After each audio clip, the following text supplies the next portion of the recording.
संपूर्ण माहिती. 1 ऑगस्ट 2014 रोजी मूळच्या ठाणे जिल्ह्याचे विभाजन करण्यात येऊन पालघर या नव्या जिल्ह्याची निर्मिती करण्यात आली.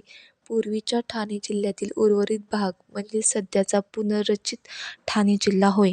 ठाणे जिल्ह्यातील तालुके किती आहेत? तर 7 तालुके आहेत. ते 7 तालुके मुरबाड, भिवंडी, शहापूर, ठाणे, कल्याण, उल्हासनगर, अंबरनाथ.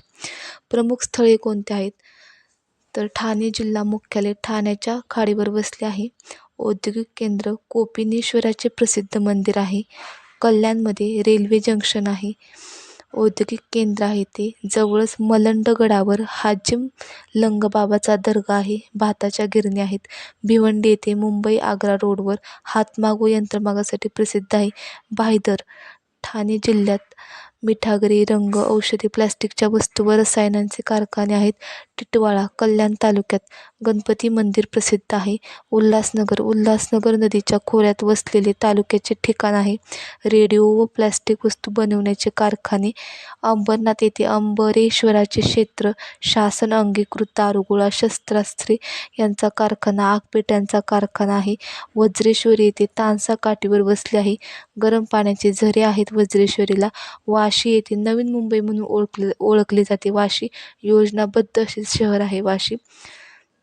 2011च्या जनगणनेच्या प्राथमिक निष्कर्षानुसार ठाणे जिल्ह्यात सर्वाधिक म्हणजे 36% इतकी लोकसंख्या वाढ झाली आहे.